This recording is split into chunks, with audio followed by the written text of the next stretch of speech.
maalin maalmaha kamid ah waxaan la kulmay saaxiibkay aan isku fasalka ahayn muddo 30 sano ku dhowna aanan is arkin. Markaas waxaan iska helnay meel afaafka hore hotel aan shir ku lahaa. Wuxuu xirnaa dhar xoogaa arad u eg. Way i taabatay arrintaasi. Wuu ii soo kacay oo wuu igu farxay inuu mar kale i arko. Laakiin aniga gudahayga ma aanan la dhacsanayn meeqaamkiisa marka la barbar dhigo kayga iyo qaabka haybadda leh aan u labisanahay. Wayna adkeed inaan qariyo dareen ahaan. waan is salaanay xiriir ayaan isweydaarsanay waxaana ka dareemay farxad badan wajigiisa sidoo ula dhacsan yahay aragayga. Waxaan u sheegay inaan ku sii dhaweeyo gaarigayga cusub ee Range Rover-ka, laakiin wuu iga diiday oo wuxuu ii sheegay inuu hore ugu yeertay gaarigiisa Honda Accord 2001. Kadib waan ka tagay. Waxaan maalintii dambe ku martiqaaday qado oo gurigayga aan ugu sameeyay. Markaas waxaan rabaa inaan ugu faano gurigayga iyo guulaha noloshayda aan gaaray.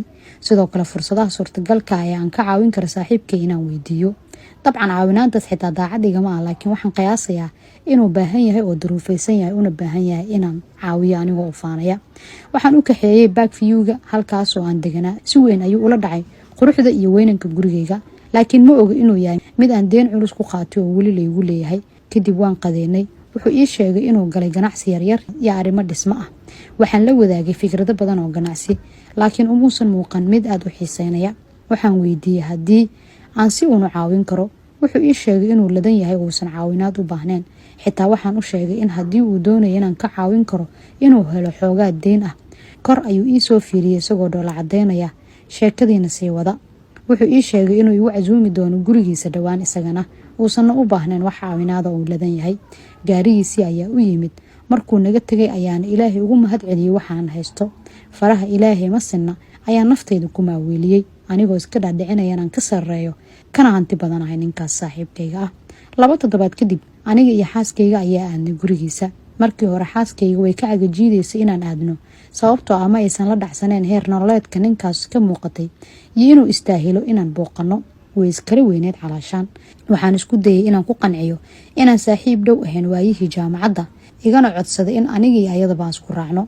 Markaan soo gaarnay agagaarka deegaankiisa waxaa la isku dayay in lagu hago hoygiisa gaarka iyadoo naloo tilmaamayo.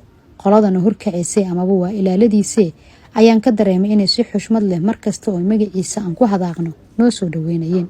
Wuxuu deganaa guri meel dhaxaad ah, bungalow 4 qol ah ilaa iyo 4 baabuur ayaa ugu xareysnaa. Gurigiisa ayaan galnay. Wuxuu ahaa mid soo jiidasho leh. Si diiran ayuuna noo soo dhaweeyay. Qada si wanaagsan loo kariyay ayaan cunnay. Waxaa xiiso lahayd sida xaaskiisa ay u koolkoolinaysay. Magaca Baabo Onos oo ah magacaan is-iriyada ayaa ula baxday jacaylka ay ninkeedu u qabtay awgiis. Dareenkaas horteena lagu muujinayay anigii xaaskayga wuxuu ugu wax nagu cusub oo aan la fajacsaneen. Intii qadada aan wadnay sheekaduna noo bixisay ayaa miiska ku arkay hadiyad shirkadeed. Shirkadaasi waxay leedahay ilaa 38% saamiyada halka aan ka shaqeeyo calaashan kambaniga aan ka shaqeeyo. Wuxuu ii sheegay inuu isaga leeyahay shirkadda aan ka shaqeeyo, sidoo kale inuu leeyahay guriga weyn ee shirkaddu ay degan tahay. Ama kaag ayay ugu noqotay. Waxaan is arkay anigoo ugu yeeraya mudane. Isaguna wuu dareemay inaan qalqalsanahay maadaama uu ogaa inaanan ka warqabin isaga inuu yahay milkiilaha shirkadda. Runtii waxay ahayd cashir muhiim ah oo isduldhigid iyo ixtiraam ah, weliba mid weyn oo xagga muuqaalka aniga i huday. Saaxiibkay weli wuxuu la yaaban yahay xariiriga ay haystay deymaha li ugu leeyahay sidaan u faanayo. Waxa gurigayga ku soo laabanay aniga iyo xaaskayga oo fajacsan, weliba aad u qajilsan markaan calaashan xishoonayna madaxana hoos u laalaadinayna. Hadalku waan ugu yaraa soo noqodkeenay. Nafteena ayaan la sheekeysanay. Waxaan dareemay culayska deymaha aan la rafanayo iyo nolosha istustuska ee aan ku noolahay. Halka ninka mushaarkayga bixiya nolol fudud uu ku nool yahay oo simbal ah kuna qanacsan yahay. Waxaan xaqiiqsaday sababta biyaha webiyada moolka dheer ugu qulqulaan iyagoo aamusan oo shanqar la'aan ah inay dantooda tahay. Aniga faanfaanka aawaday iyo isaga heerka uu taagan yahay waxay ahayd kaaf iyo kala dheeri. Maalintaas wixii ka dambeeyay saaxiibkay noloshiisa waxaan ka bartay cashir nololeed intii nolosheeda ka dhineed aan si degan ugu noolaaday. Dulucdii ujeedada sheekadan waxa ay tahay jooji inaad dadka ku qiimeysid muuqaalkooda ama heer nololeedkooda. Sidoo kale xoog saar sidaad noloshaada u wanaajin lahayd intii aad nolol dhalanteed ah dadka ku soo jiidan lahayd, taasoo adigana dan ku ahayn dadka laftirkoodana haddii kugu ogaadaan dan u ahayn oo ceeb iyo fadeexad ah kala kulmi kartid. Sheekadan waxaa soo turjumay Caqli Yar Garyaqaan.